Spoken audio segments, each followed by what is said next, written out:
Մաս Է. Աստված իմ ապավենն է։ Սիդիմի հովտում, որտեղ հիմա մեռյալ ծովն է, պատերազմ բռնկվեց 9 թագավորների միջև։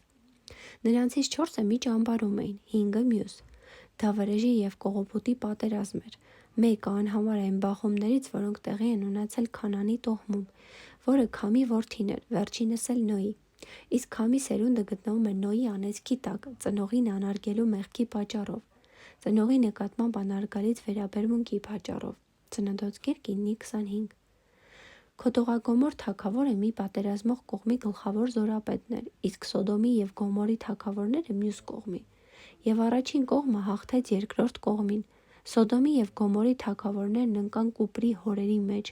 իսկ նրանց զորքի կենդանի մնացած մասն էլ փախավ սարերը։ Հաղթողները բռնագրավեցին սոդոմացիների և գոմորացիների ողջ ավարն ու պաշարները և գնացին։ Ծննդոց գիրք 14:11։ Բայց այսքանով պատերազմը չավարտվեց։ Հաղթանակած կողոպտիչները սխալ քայլ արեցին, որը կարճ ժամանակում նրանց հաղթական ուրախությունը փոխարկվեց պարտության, ահ ու սարսափի։ Այդպիսի փոքրիկ վրիպումները, գեներալ, ինչպես և դուք գիտեք ռազմական պատմությունից, ի սկզբանե և հավիտյանս հավիտենից ուղեկցվում են բոլոր բռնավորներին որպես վզի շուրջը կապված մի անտեսանելի պարան, որը ձգվում է այն ժամանակ, երբ ամենաքիչն ես դրան սպասում։ Պատերազմում հաղթանակը նրանց տրվում է սովորաբար նրա համար, որ հետագայում զգան իրենց իսկ ջախջախման ամբողջ պատուհասն ու դառնությունը։ Ահա թե որն էր Քոդողագոմոր թագավորի և իր դաշնակիցների վրիպումը։ Սոդոմից գերեվարված մարդկանց շարքում էր նաև մի արդար մարդ՝ Ղովտը, Աստծու մարդ Աբրահամի եղբորորդին։ Այդ լուրը հասավ Աբրահամին, և նա շատ արագ հավաքեց իր 318 ընտոծիներին և ապավինելով Աստծուն, հարձակվեց այն 5 հաղթանակած թագավորների վրա։ Եվ այնպես ուժգին հարվածեց նրանց Աբրահամը, որ փախան առանց դադարի, վազելով մեռյալ ծովից մինչև Դամասկոս, և ազատեց Աբրահամը Ղովտին ու բոլոր գերիներին, Սոդոմի կողոպտված մարդկանց վերադարձնելով իրենց ունեցվածքը։ Արդյոք լսել եք, գեներալ, խորհրդավոր և մինչև վերջ չբացահայտված անձնավորության՝ Մելքիսեդեկ թագավորի մասին։ Այսպես ուրեմն, տվյալ դեպքում աստվածաշնչյան այս խորհրդավոր թագավորը գալիս է Աբրահամին ընդառաջ։ Օրհնում է նա Աբրահամին, սակայն հաղթանակը վերագրում է ոչ թե նրան, այլ Բարձրյալ Աստծուն, ինչպես որ կարծում էր նաև Աբրահամը։ Օրհնյալ է Բարձրյալն Աստված, որ քո թշնամիներին մատնեց քո ձեռքը, ասաց Մելքիսեդեկն Աբրահամին։ Իսկ երբ իրադարձությունների անակնկալ ընթացքից ուրախացած Սոդոմի թագավորն առաջարկեց Աբրահամին վերցնել ամբողջ վերադարձված ունեցվածքը, խնդրելով նրանից միայն գերիներին, բարեպաշտ Աբրահամն ասաց նրան. «Երդվում եմ երկինքն ու երկիրը ստեղծած Աստծով, որ քեզ պատկանող ոչ մի բանից, թելից մինչև կոշիկի կապն անգամ ես չեմ վերցնի, որպեսզի չասես, թե ես հարստացրի Աբրահամին»։ Ծննդոց գիրք 14:22-23։ Եվ հաղթանակած Աբրահամը ոչինչ չվերցրեց իր համար, նույնիսկ չլրացրեց իր սեփական մարտական ծախսերը։ Չէ՞ որ պատերազմ գնաց ոչ թե նրա համար, որ ուրիշի ունեցվածքին տիրանա, այլ որպեսզի անօրեն բռնակալներից ազատի գերիներին և վերադարձնի նրանց իրենց բռնազավթված ունեցվածքը։ Իրեն համարելով ճշմարտության համար պայքարող, նա պարգևատրվեց նրանով, որ հանուն այդ ճշմարտության հաղթանակ տարավ։ Իսկ հիմա, գեներալ, համեմատենք Աստծու այս մարդու արարքը 1879 Փարիզը նվաճողների պահվածքի հետ, եթե ցանկանում եք նաև 1918-ին հաղթողների հետ։ Ընդ որում հիշեք, որ այս ժամանակակից հաղթողները մկրտված քրիստոնյաներ էին, մինչդեռ Աբրահամը թլպատման պատգամի տակ էր, և որ կենդանի Աստծու նկատմամբ ունեցած իր հզոր հավատքով այն հնագույն ժամանակներում հանդիսանում էր իրական քրիստոնյայի նախակերպար։ Իր զարմանալի կարող էին հնչել Աբրահամի խոսքերը հաղթական Բիսմարկի շուրթերով Փարիզում. «Երդվում եմ երկինքն ու երկիրը ստեղծած Բարձրյալ Աստծով, ո Ֆրանսիա, որ քեզ պատկանող ոչ մի թել, ոչ մի կոշկի կապ չեմ վերցնի, որպեսզի չասես, թե ես հարստացրի Գերմանիան»։ Այս խոսքերը կթնդային դարերով ավելի ուժեղ ու համոզիչ կերպով, քան երիցս նզովյալ 5 միլիարդ ֆրանկի զրնգոցը, որը Բիսմարկը բռնությամբ կորզեց պարտված Ֆրանսիայից։ Այժմ տեղափոխվենք մի քանի հարյուրամյակ առաջ և մեկ այլ պատերազմ ուսումնասիրենք։ Քորեբ լեռան անապատում հրեա ժողովուրդը ծարավեց, բայց ջուր չկար այնտեղ, և սկսեցին բոլոր մարդիկ բղավել ու բողոքել Մովսեսին, թե ինչու նա նրանց Եգիպտոսից հանեց։ Բայց ամենաստորն այն էր, որ ժողովուրդը թերահավատորեն վերաբերվեց Աստծուն և կասկածեց աստվածային օգնությանը։ Այդ ժամանակ Մովսեսն աղաղակեց Աստծուն. «Ինչ անեմ ես այս ժողովրդին, մի քիչ էլ մնա ինձ կքարկոծեն»։ Ելք 17:4։ Եվ Աստված լսեց նրան ու օգնեց Քորեբ ժայռից ջուր բխեցնել և խմեցնել ժողովրդին։ Այնուամենայնիվ անհավատ ժողովուրդը պետք է պատասխան տար գործած մեղքի, Աստծու նկատմամբ ունեցած թերահավատության և գանգատի համար։ Այդպիսին է մեղքի օրենքը։ Դրա համար անապատի թագավոր հեթանոս Ամաղեկը մեծ և լավ զինված բանակով հարձակվեց հրեաների վրա։ Այդ ահ ու դողով և սարսուռով նրանք հատուցում էին Աստծու և նրա ծառա Մովսեսի նկատմամբ գործած թերահավատության և բողոքի իրենց մեղքերը։ Այդ ժամանակ Մովսեսն ուղարկեց Հեսու Նավինին այլ հրեաների հետ միասին պատերազմելու Ամաղեկի ամաղեկացիների դեմ։ Իսկ ինքը բարձրացավ բարձր բլրի գագաթին, որտեղ սկսեց աղոթել Աստծուն՝ վերև պահած ձեռքերով։ Երբ Մովսեսը բարձր էր պահում ձեռքերը, առավելության էին հասնում իսրայելացիները, իսկ երբ իջեցնում էր ձեռքերը, առավելության էին հասնում ամաղեկացիները։ Ելք 17:11։ Մինչդեռ կռիվը շարունակվեց ամբողջ օրը, մինչև արևամուտ, և Մովսեսի ձեռքերը հոգնածությունից ծանրացել էին։ Այդ ժամանակ նրա եղբայր Ահարոնը նրա ձեռքերի տակ քարեր դրեց, որպեսզի կարողանա դրանք բարձր պահել։ Եվ երբ նորից Մովսեսի ձեռքերը հոգնում էին, Ահարոնն ու Օվրը պահում էին դրանք ամեն մեկը մի կողմից։ Հեսուն սրա կոտոր արեց ամաղեկացիներին։ Ուշադրություն դարձրեք, գեներալ, այս մարտին, բնորոշ առանձնահատկությանը։ Գլխավոր հրամանատարը չի ղեկավարում զորքը, այլ անշարժ կանգնած է աղոթքի Աստծուն կարկառած ձեռքերով։ Մինչ թշնամու դեմ պատերազմը վարում է և հրամանատարությունը ստանձնել է նրա օգնականը։ Եվ հաղթողը եղավ ոչ այնքան թշնամու դեմ մարտնչողը, այլ աղոթողը։ Աստված իր գթասրտությամբ մեղմեց մեղքի պատիժը ազգի առաջնորդ Մովսեսի աղոթքներով։ Բարձրյալը սկզբից թույլ տվեց Ամաղեկին իր գիշատչական դիտավորությամբ հարձակվել Իսրայելի վրա, որպեսզի ահ ու սարսափով պատժի հրեաներին։ Սակայն Ամաղեկի խոտոր ապրելակերպի պատճառով թույլ չտվեց նրան վերջնական հաղթանակի հասնել, հաղթանակը շնորհելով Իսրայելին՝ իր ծառա Մովսեսի հավատքի և աղոթքների համար։ Այդ ժամանակ Մովսեսը զոհասեղան պատրաստեց և այն կոչեց «Տերն իմ ապավենն է»։ Ելք 17:15։ Իսկապես որ Աստված էր Մովսեսի ապավենը, ինչպես և Աբրահամինը։ Աստծուն վստահելով և ապավինելով նրանք երկուսն էլ հաղթեցին շատ ավելի ուժեղ հակառակորդներին։ Աբրահամը իր 318 ընդոցիների հետ, որոնք ոչ թե զինվոր էին, այլ հովիվներ, Աստծուն որպես առաջնորդող ուժ ունենալով հաղթեցին ռազմատենչ և անկշտում Սոդոմագոմոր թագավորին, որը գերազանցում էր նրանց և զինվորների քանակով և զենքով։ Ամաղեկը նույնպես հրեաներից ուժեղ էր։ Դա երևում էր նրանից, որ հենց աղոթող Մովսեսի ձեռքերն իջնում էին, Ամաղեկը առավելության էր հասնում։ Նշանակում է, որ այն պահերին, երբ Բարձրյալը թողնում էր, որ պատերազմի ելքը որոշվի կոշտ ֆիզիկական ուժով, չխառնվելով տեղի ունեցողին, Ամաղեկը անմիջապես հարձակման էր անցնում, իսկ Իսրայելը հետ քաշվում։ Հետայսու և Աբրահամը, և Մովսեսը փայլուն հաղթանակներ էին տանում հակառակամարտությունների ժամանակ, կենդանի Աստծու ներկայությունը որպես զինանշան ունենալով։ Իսկ ինչ նշան կարող էին ունենալ Սոդոմագոմորն ու Ամաղեկը։ Իհարկե, առյուծի կամ հսկա արծվի, գայլի կամ այլ գիշատչի տեսքով ինչ-որ հմայելներ և ուռուցքներ։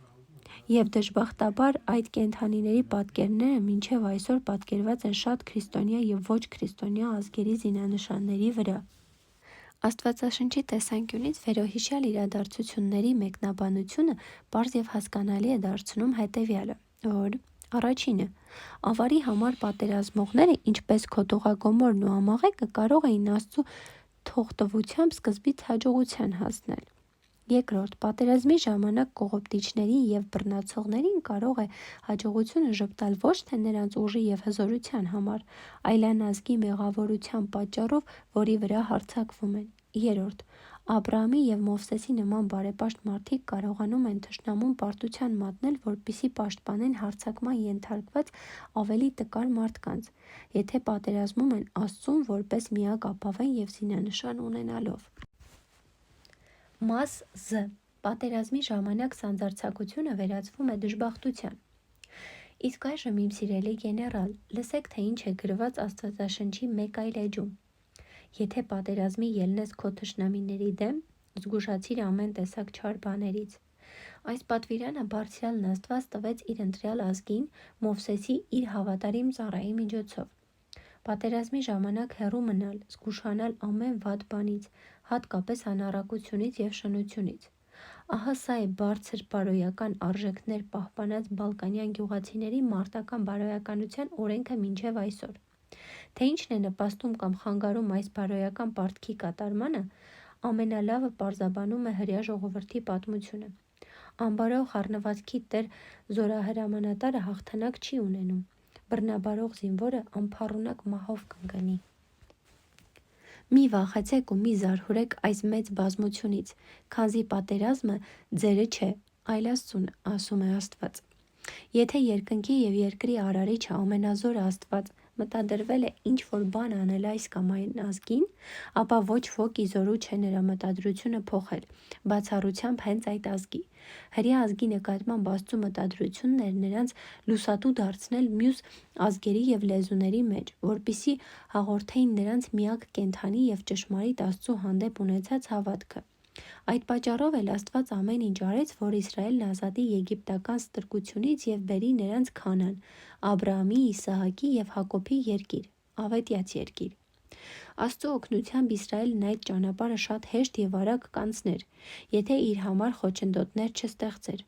Ոչ Փարավոնը, ոչ Կարմիր ծովը, ոչ Համաղեկը, ոչ էլ բոլոր հեթանոս թագավորներն ու ազգերն ի զորու չէին լինի զսպելու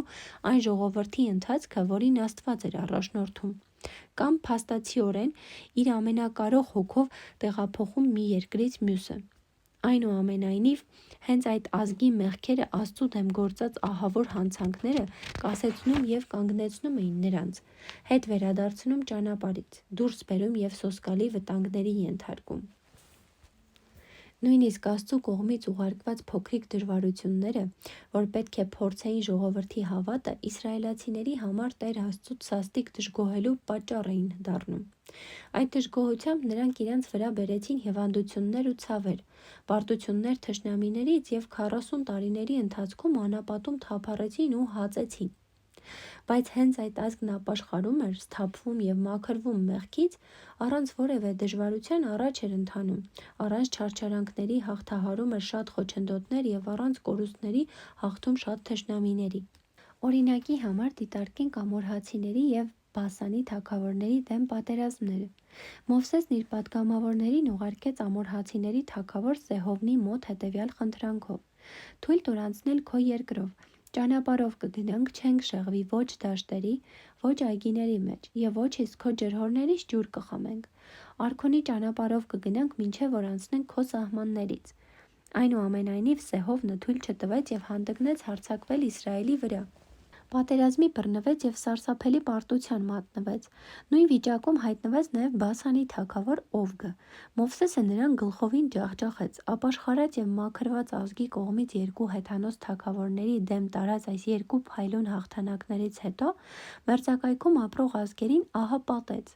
Հատկապես անասելի սարսափ պատեց մովաբացիներին և մադիանացիներին, երբ Մովսեսն իր ազգով մոտեցավ նրանց սահմաններին։ Հույժ վախեցած ասում էին նրանք միմյանց. «Հիմա իսրայելացիները մեր շրջակայքում գտնվող ամեն ինչ լափում են այնպես, ինչպես արջառն է խժոռում դաշտի դալար խոտը»։ Բայց դա տեղի չունեցավ։ Իսկ իրականում ի՞նչ կատարվեց։ Տեղի ունեցավ այն, որ ընտրյալ ժողովուրդը նորից ինքն իր ճանապարհը գերանով փակեց։ Իսրայելացիները պղծվեցին այնտեղ մովաբացիների դուստրերի հետ պոռնկանալով։ Պոռնկությանը տրվելով մոռացան և կենդանի ու ճշմարիտ Աստծուն, և իրենց ճանապարհն ու առաքելությունը, և կանգնեցրին իրենց առաջընթացը։ Իսրայելացիները շնանում էին մովաբացի կանանց հետ, իսկ դրանից առավել հոգևոր շնություն էին գործում։ Այսինքն այն մեղքը, որ հետագայում բոլոր մարգարեները հրապարակայնորեն բացահայտում և մերկացնում էին ազգի մեջ։ Այս հոգևոր շնությունը, գիտակցության ապականումն ու մթագնումը մարմնական շնության պտուղն էր, որը մարմնական շնությունից ավելի սարսափելի է, քան որ կտրում է միակ կենդանի Աստծուց և տանում հեթանոսական կուռքերին պաշտելու ուղով։ Ազգի սիրտը դարձավ դեպի մովաբացիների անշունչ կուռքերը, իսկ այդ ազգի դուստրերը հրավիրում էին իսրայելացիներին և մարմնական և հոգևոր շնության, երկրպագում էին նրանց արձաններին և զոհ մատուցում, և փոխանակ իսրայելացիները թշնամանք ցուցաբերեին մովաբացիների նկատմամբ իրենց պղծության համար, տեղի ունեցավ լրիվ հակառակը. մովաբացիները նենգորեն վերաբերվեցին հրեա ազգին, որովհետև նրանք ձեր նենգ թշնամիներն են, նրանք ձեզ դավեցին. Թվոց գիրք 25:18։ Մեղքի օրենքի համաձայն Աստծու ամբողջ ժողովուրդը պետք է պատուհասվեր և ոչնչացվեր Աստծու նկատմամբ անհավատության համար։ Այնուամենայնիվ, այս անգամ Աստծու ողորմածությունը փրկեց նրանց, մեղմելով մեղքի օրենքը, և փրկեց լոկ Մովսեսի և Փենեսի արդար ջերմեռանդության շնորհիվ։ Փենեսը Ահարոնի թոռը, ողբում էր իր ազգակիցների անօրենությունների համար։ Նա Գեղարդը ձեռքին մտավ իսրայելացի մի տղամարդու վրան, որը շնանալու համար իր մոտ էր բերել մադիանացի մի կնոջ, և երկուսին էլ խոցեց։ Բացի այդ, Մովսեսի հրամանով կախաղան հանվեցին Իսրայելի ցեղերի այն իշխանները, որոնք առաջիններից էին, որ ժողովրդի աչքի առաջ թեթևաբարո և անառակ վարք էին դրսևորել, գայթակղելով նրանց անել նույնը։ Ժողովուրդը խիստ սարսափեց, տեսնելով այդ ամենը, և զղջաց իր մեղքերի համար, և այնուհետև միայն աստվածուրացության և իրենց ընթացքը կասեցնելու տևական ժամանակից հետո իսրայելացիները կարողացան առաջ շարժվել, և նրանք գնացին առաջ, դեմ հանդիման իրենց թշնամիներին, ստրկացրին նրանց, գրավեցին նրանց քաղաքներն ու ամբողջ երկիրը։ Այս ամենից պարզ և հասկանալի է, որ առաջին, մարմնական շնության հետ մեկտեղ գալիս է նաև հոգևոր շնությունը, այսինքն ճշմարիտ Աստծուն ուրանալը և կուռքերին կեղծ աստվածներին պաշտելը։ Երկրորդ, երկու տեսակի շնություններից յուրաքանչյուրն էլ դժբախտություն է բերում պատերազմի ժամանակ։ Մաս Է. Մահվան դատապարտվածները։ Եթե ազգը հեռանում է միակ և ճշմարիտ Աստծուց, ապա ըստ էության դառնում է մեռած, և նրա լինելիությունն այս աշխարհի վրա ստվերի պես է, երերուն ու դողդողացող է։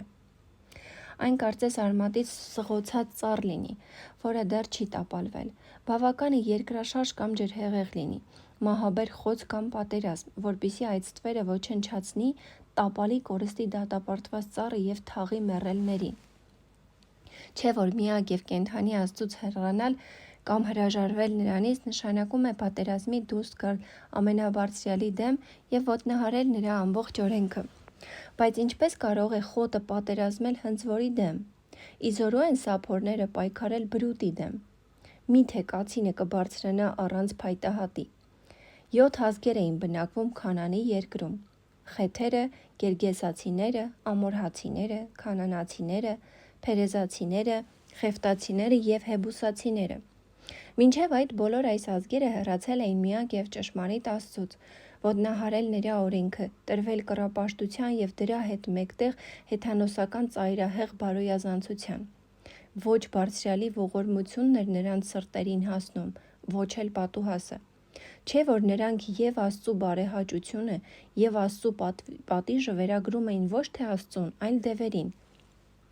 Նրանց ամբողջ կրոնը կենտրոնացած էր միայն դևերի հավատքի վրա,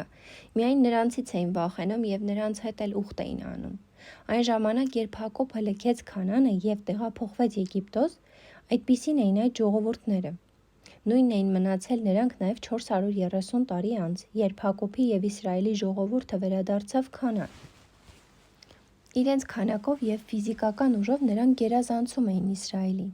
սակայն հոգեպես մեռած էին։ Այդպիսի հոգևոր դիակներ էին նաև Սոդոմի և Գոմորի բնակիչները, և երկնային զորությունը նրանց վրա կրակ ու ծծումբ թափեց, որպեսզի թաղի նրանց։ Այդպիսին էին պատերազմից ավերված և թաղված Տյուրոսն ու Սիդոնը, նմանապես լավայով և մոխրով ծածկված Պոմպեյը։ Անարգված ամենակարողի թույլտվությամբ Մաս Ը. Դիակապտությունը պարտության պատճառ։ Հեսուն գրեթե առանց դժվարության և կորստի զավթեց ամրակուռ երիքով քաղաքը, սակայն անմիջապես հետո նրա զորքերը պարտության մատնվեցին ամորհացիների համարյա անպաշտպան գայի քաղաքի վրա հարձակվելիս։ Իհարկե, Հեսուն լոկ 3000 մարդ էր ուղարկել, որ գրոհելով գավթեին գային, որը նույնիսկ մարդկային ամենազգուշավոր հաշվարկով էլ միանգամայն բավական քանակ էր, քանի որ քաղաքի պաշտպանների քանակը նույնիսկ այդ թվին մոտ չէր։ Սակայն տեղի ունեցավ անսպասելին։ Դեռ չէր հասցրել այս խումբը մոտենալ քաղաքի սահմանագծին, երբ փախուստի մատնվեց։ Ռազմավարական տեսանկյունից այս անհաջողության պատճառը միանգամայն անբացատրելի էր։ Քաղաքի բնակիչները արտագրոհ ձեռնարկեցին և իսրայելացիներին հետ շպրտեցին, հետո արագ հասան նրանց հետևից և 36 հոգու կոտորեցին,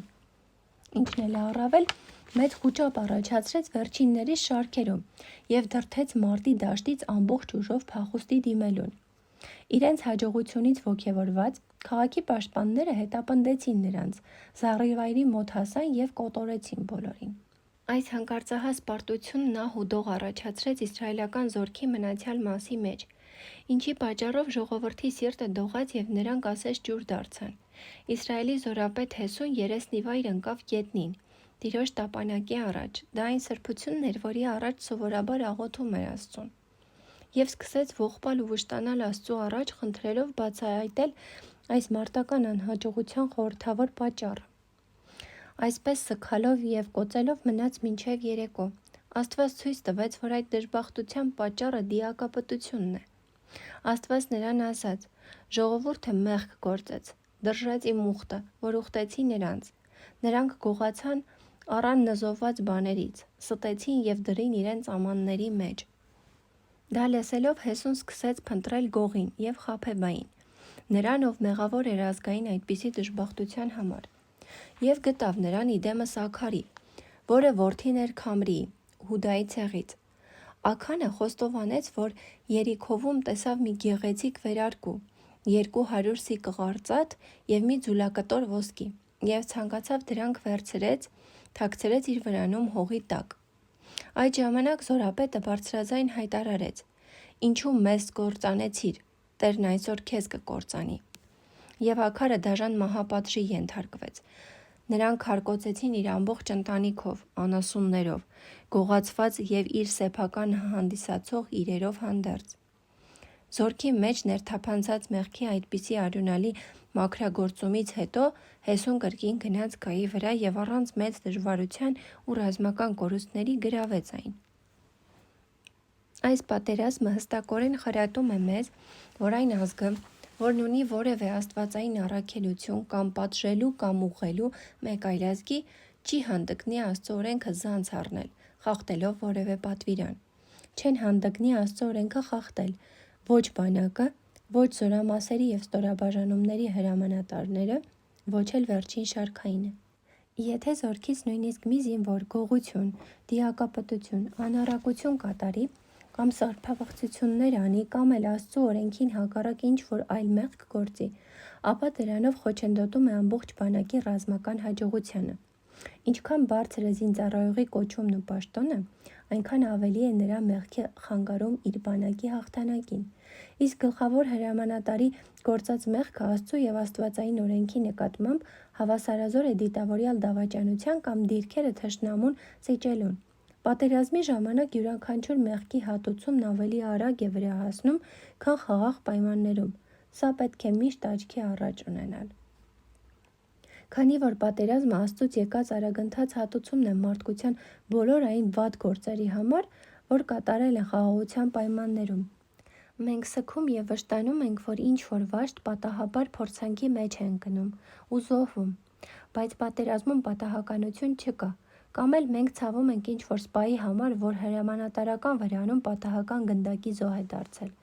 Այնուամենայնիվ իրականում գոյություն չունի և երբեք գոյություն չի ունեցել այդ տխրահռչակ պատահական գնդակը։ Յուրաքանչյուր հրանոթային արկ ընկնում է հենց այն նշանակետի վրա, որը պետք է խոցի։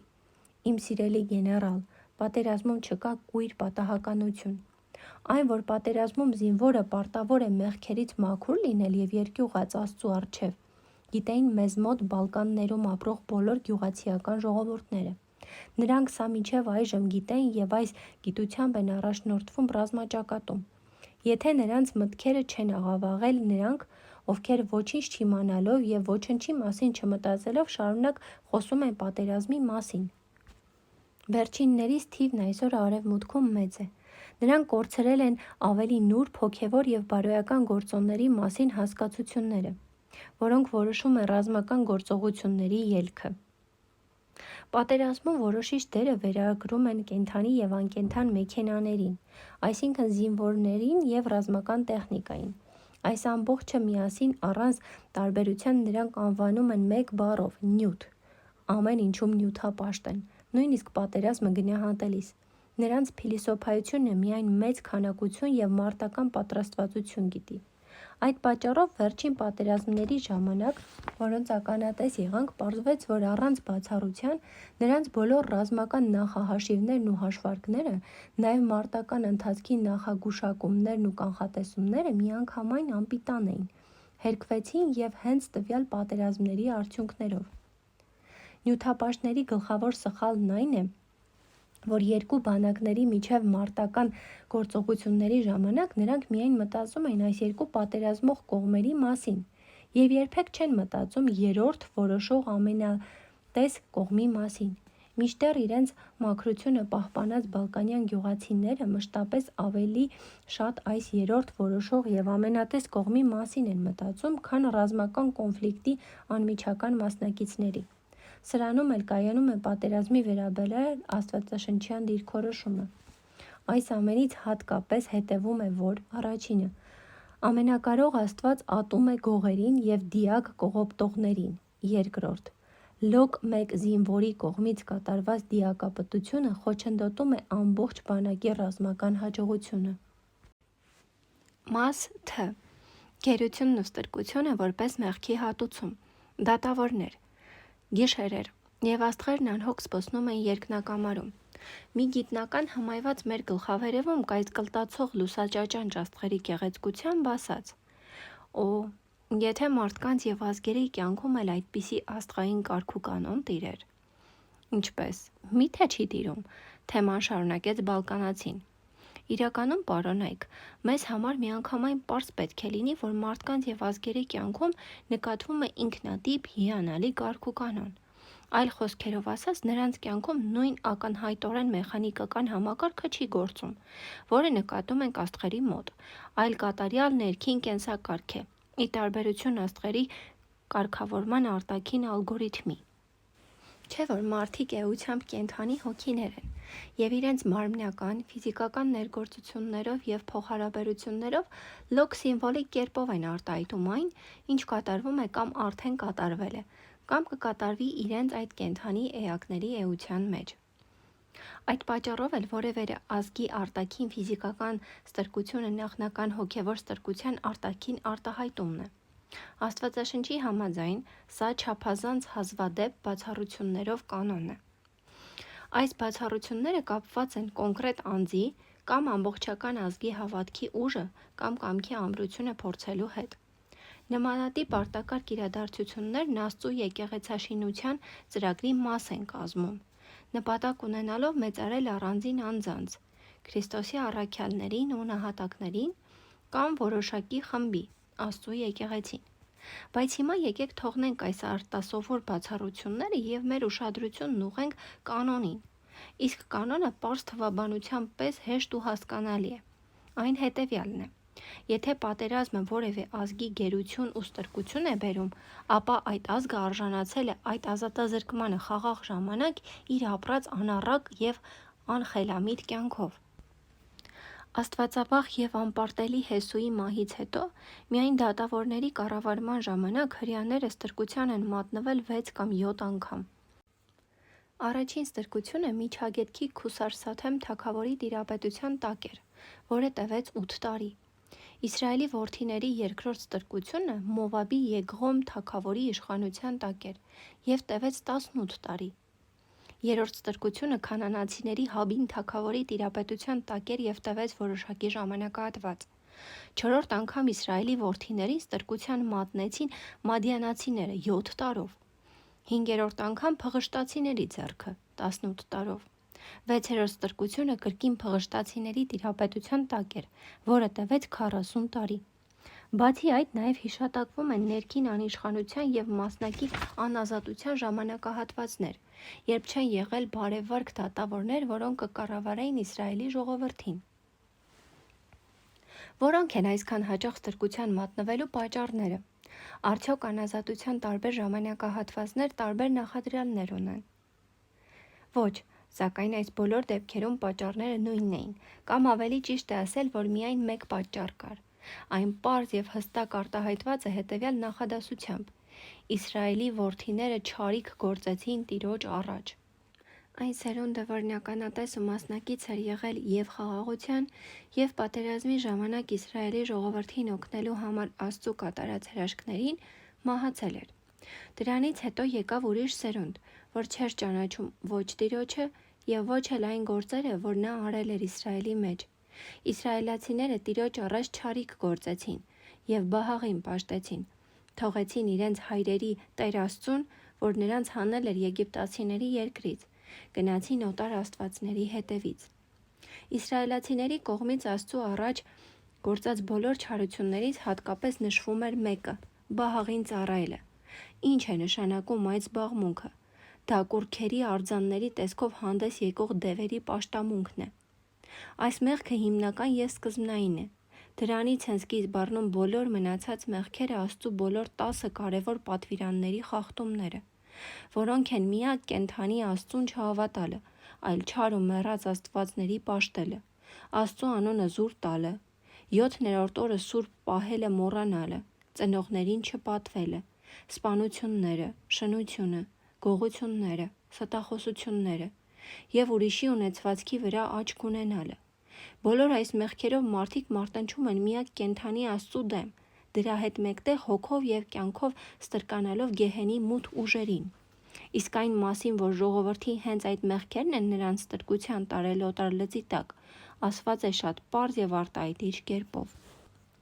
Սաստիկ զայրացավ Տերն իսրայելացիների վրա և նրանց մատնեց կողոպտիչների ձեռքը, որոնք կողոպտեցին նրանց։ Տերը մատնեց նրանց շրջակա թշնամիների ձեռքը, և նրանք չկարողացան դեմ կանգնել իրենց բոլոր թշնամիներին, որոնց հետ կռապաշտություն էին արել։ Աստծու այս վճիռը ոչ միայն ասված է այս ընդհանուր բառերով, այլև յուրաքանչյուր առանձին դեպքի համար։ Շատ հստակ է հնչում օրինակ առաջին դեպքում։ Իսրայելացիները չարիք գործեցին Տիրոջ առաջ, մոռացան իրենց Տեր Աստծուն։ Տերը սաստիկ բարկացավ իսրայելացիների վրա և նրանց մատնեց միջագետքի ասորեստանցիների արքա Քուսարսաթեմի ձեռքը։ Երկրորդ դեպքում իսրայելացիները շարունակեցին չարիք գործել Տիրոջ առաջ, և Տիրոջ առաջ չարիք գործելու պատճառով Տերը Իսրայելի դեմ զորացրեց Մովաբի արքա Եգղոմին։ Երրորդ դեպքում իսրայելացիները շարունակեցին չարիք գործել Տիրոջ առաջ։ Սամեգարը մեռավ, Տերը նրանց մատնեց քանանացիների արքա Հաբինի ձեռքը։ Չորրորդ դեպքում իսրայելացիները Տիրոջ առաջ չարիք գործեցին և Տերը նրանց 7 տարի մադիանացիների ձեռքը մատնեց։ 5-րդ դեպքում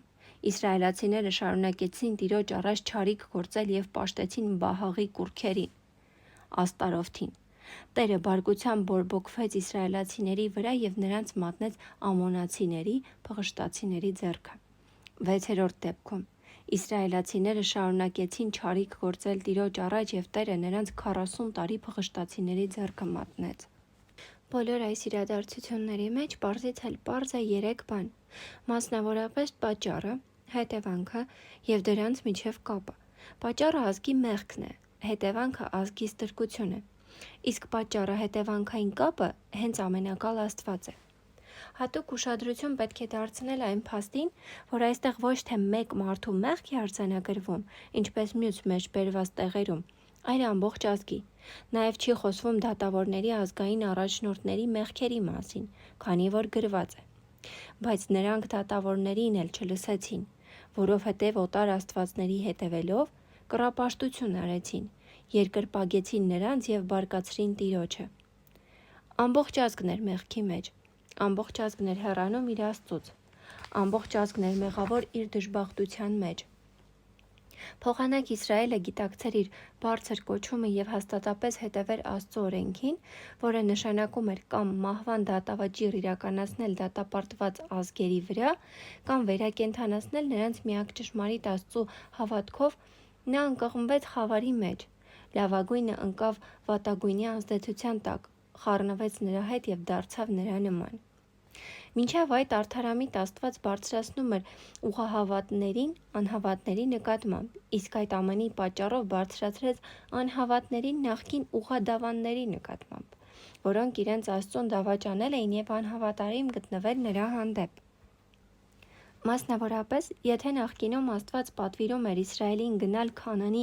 անաստված ազգերի դեմ, ապա այսուհետ հարկադրում էր այս անաստված ազգերին ոտքի ելնել Իսրայելի այդ հոգեպիղծ ուրացողի դեմ։ Վերևում ասվածից կարելի է ներքոհիշյալ հետևություններն անել։ Առաջին, ամբողջ ազգը կարող է հեռանալ Աստծուց և ոտնահարել Աստծո օրենքը։ Երկրորդ, ազգի մեղքերը տվյալ ազգի ստրկության պատճառ են հանդիսանում։ Երրորդ, ազգերի վիճակի պատճառի ու հետևանքի միջև կենդանի և բանական կապը կամ կապը ապահովող ուժը հենց մարդկանց արարիչ Աստվածն է։ Չորրորդ, պատճառները մարդկանց ձեռքին են, իսկ հետևանքները՝ Աստծո։